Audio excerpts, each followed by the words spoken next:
Hi ನಮಸ್ತೆ ಎಲ್ಲರಿಗೂ ನನ್ನ ಯೂಟ್ಯೂಬ್ ಚಾನಲ್ಗೆ ಎಲ್ಲರಿಗೂ ಸ್ವಾಗತ. ನಾನು ಇವತ್ತು ಕಸ್ಟರ್ಡ್ ಮಾಡೋದು ಹೇಗೆ ಅಂತ ನಿಮಗೆ ತೋರಿಸ್ಕೊಡ್ತೀನಿ. ಇಲ್ಲಿ ಅರ್ಧ ಲೀಟ್ರ್ ಹಾಲು ತಗೊಂಡಿದ್ದೀನಿ. ಹಾಲೇ ಬೆಂದಿ ಸ್ವಲ್ಪ ಕಮ್ಮಿ ಆಗಿದೆ. ಇದಕ್ಕೆ ನಾನು ಸ್ವಲ್ಪ ಹಾಲನ್ನು ಆರಕ್ಕೆ ಇಟ್ಟಿದ್ದೀನಿ, ಏಕೆಂದರೆ ಇದನ್ನು ಕಸ್ಟರ್ಡ್ ಪೌಡರ್ನ ಇದಕ್ಕೆ 2 ಚಮಚ ಹಾಕಿ ಮಿಕ್ಸ್ ಮಾಡಿ ಹಾಕ್ತೀನಿ. ಇದಕ್ಕೆ ಇದು ಸಬ್ಜಾ,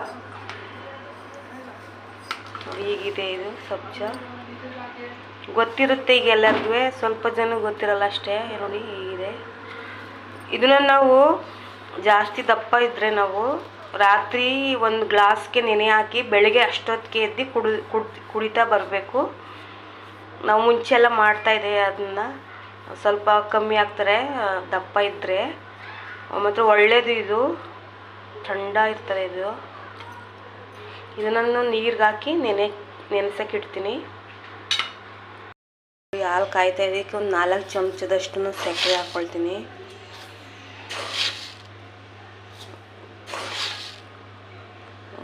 ನಾಲ್ಕು ಚಮಚ ಸಕ್ಕರೆ ಹಾಕಿದ್ದೀನಿ.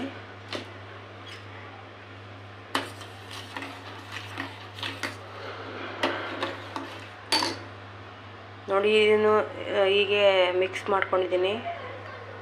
ಇದನ್ನು ಕೂಡ ಇದಕ್ಕೆ ಸೇರಿಸಿ ಇದನ್ನು ತಳ ಹತ್ತುತ್ತದೆ. ಚೆನ್ನಾಗಿ ಕೈ ಬಿಡ್ದಂಗೆ ಚೆನ್ನಾಗಿ ತಿರುಗಬೇಕು, ಇಲ್ಲಾಂದರೆ ಅಡೀಲಿ ನಿಂತ್ಕೊಬಿಡ್ತದೆ, ಗಂಟಾಗ್ತದೆ. ಚೆನ್ನಾಗಿ ತಿರುಗಬೇಕು. ಇದನ್ನು ಗಟ್ಟಿ ಒಂದು ಸ್ವಲ್ಪ ಚೆನ್ನಾಗಿ ಬೇಯಬೇಕು. ಇದನ್ನು ಹಸಿ ವಾಸನೆ ಹೋಗೋಂಗೆ. ನೋಡಿ, ಗಟ್ಟಿ ಆಗ್ತಾ ಕೊಡ್ತದೆ. ಗಟ್ಟಿ ನೋಡಿ ಎಷ್ಟು ಗಟ್ಟಿ ಬರ್ತದೆ. ಇನ್ನೂ ಗಟ್ಟಿ ಆಗ್ತದೆ ಇದು ಬೆಂದಿ.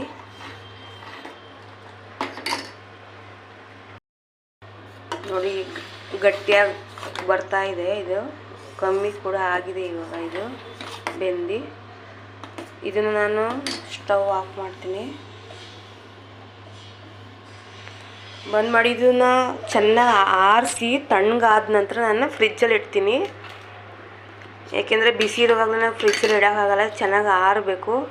ನೋಡಿ, ಸಬ್ಜಾ ಕೂಡ ನೋಡಿ ಎಷ್ಟು ಗಟ್ಟಿಯಾಗವೆ, ದಪ್ಪ ಕೂಡ ಆಗಿದೆ ಇದು ನೆಂದಿ. ನಾನು ಯಾವ್ಯಾವ ಹಣ್ಣು ತಗೊಳ್ತೀನಿ ಅಂತ ತೋರಿಸ್ತೀನಿ ಬನ್ನಿ. ನೋಡಿ, ಏಲಕ್ಕಿ ಎಲ್ಲ ಇದೆ, ಸ್ವಲ್ಪ ಕರ್ಬೂಜ ತಗೊಂಡಿದ್ದೀನಿ, ಸ್ವಲ್ಪ ಬಾದಾಮ್ ತಗೊಂಡಿದ್ದೀನಿ ಇಲ್ಲಿ ಅಷ್ಟೇ. ನಿಮಗೆ ಆ್ಯಪಲ್ಲು ಮತ್ತು ದಾಳಿಂಬೆ ಹಣ್ಣು ಈ ಥರದ್ದೆಲ್ಲ ಹಾಕಿ ಚೆನ್ನಾಗಿರುತ್ತೆ. ಇದು ನಾನು 2 ಇದ್ದಿದ್ದು, ಅದಕ್ಕೋಸ್ಕರ 2 ಯೂಸ್ ಮಾಡ್ತಾಯಿದ್ದೀನಿ. ಇದನ್ನು ಚೆನ್ನಾಗಿ ಹಣ್ಣಾಗಿದೆ ಅಂತ ಹಣ್ಣು ಇದು ಕರ್ಬೂಜ. ನನಗಂತೂ ಇಷ್ಟ ಇದು ಹಣ್ಣು. ಇದಕ್ಕೆ ಒಂದಕ್ಕೆ 60 ರೂಪಾಯಿ. ಇದು 2 ತಂದಿದ್ರು 120 ರೂಪಾಯಿಗೆ. ಒಳ್ಳೆ ಇದರಲ್ಲಿ ಜ್ಯೂಸು ಕೂಡ ತುಂಬ ಒಳ್ಳೆಯದಾಗ್ತದೆ ಮಾಡಲಿಕ್ಕೆ. ನಿಮ್ಗೊಂದ್ಸಲ ಬೇಕಿದ್ರೆ ಹೇಳಿ, ನಾನು ಜ್ಯೂಸ್ ಮಾಡಿ ತೋರಿಸ್ತೀನಿ. ಇದ್ರದ್ದು ತಣ್ಣಗಾಗೈತೆ. ನಾನು ಕರ್ಬೂಜ ಸೇರಿಸ್ಕೊಳ್ತೀನಿ. ಇದಕ್ಕೆ ಕರ್ಬೂಜ ಮತ್ತು ಬಾಳೆಹಣ್ಣು.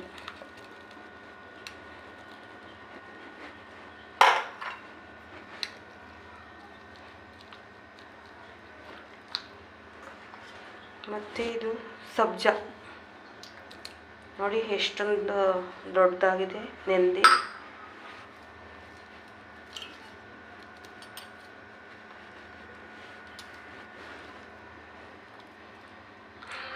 ನೋಡಿ, ನಿಮಗೆ ಯಾವುದಾದ್ರು ಹಣ್ಣಿದ್ರೆ ಹಾಕ್ಕೊಳ್ಳಿ, ಚೆನ್ನಾಗಿರ್ತದೆ. ದಾಳಿಂಬೆ ಹಣ್ಣು, ಆ್ಯಪಲ್ ಅನ್ನು ಸೇರಿಸಿ ಚೆನ್ನಾಗಿರ್ತದೆ. ಇನ್ನು ತುಂಬ ಇದು ಬೇಸಿಗೆ ಟೈಮ್ನಲ್ಲೆಲ್ಲ ಇದು ಒಳ್ಳೆಯದಾಗ್ತದೆ ಮಾಡ್ಕೊಂಡು ತಿನ್ನಲಿಕ್ಕೆ. ನೋಡಿ, ಈ ಥರ ಮಿಕ್ಸ್ ಮಾಡ್ಕೊಳ್ಳಿ. ನೋಡಿ, ನಿಮಗೆ ಫಾಲೂದಾ ಇದ್ರದ್ದು ರೆಸಿಪಿ ಎಲ್ಲ ಬೇಕಿದ್ರೆ ಕಮೆಂಟ್ ಮಾಡಿ, ನಮಗೆ ತಿಳಿಸ್ಕೊಡ್ತೀನಿ. ಅಂದರೆ ನನಗೆ ಹೆಂಗೆ ಬರುತ್ತೆ ಅದನ್ನು ನಾನು ನಿಮಗೆ ಹೇಳ್ಕೊಡ್ತೀನಿ. ನಾನು ಯಾವ ಥರ ಮನೇಲಿ ಮಾಡ್ತೀನಿ ಅದನ್ನು. ಜ್ಯೂಸ್ ಆಗಿರ್ಬೋದು, ಆಮ್ರಸ್ ಆಗಿರ್ಬೋದು, ಇದ್ರ ರೆಸಿಪಿ ಏನಾರು ಬೇಕಿದ್ದರೆ ಕಮೆಂಟಲ್ಲಿ ತಿಳಿಸಿ.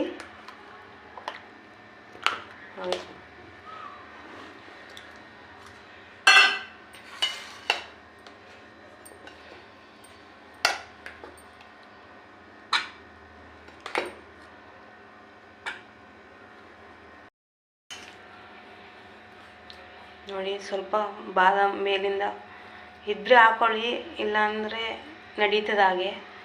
ನಾವಿತ್ತು ಅಂತೇಳಿ ಸ್ವಲ್ಪ ಹಾಕಿದ್ದೀನಿ. ಯಾರ ಗೆಸ್ಟ್ ಬಂದಾಗ ಎಲ್ಲ ಮಾಡಿಕೊಡ್ಲಿಕ್ಕೆ ಚೆನ್ನಾಗಿರುತ್ತೆ, ಊಟ ಆದ ನಂತರ ತಿನ್ನಲಿಕ್ಕೆ. ನೀವೊಂದ್ಸಲ ಟ್ರೈ ಮಾಡಿ ಹೀಗೆ.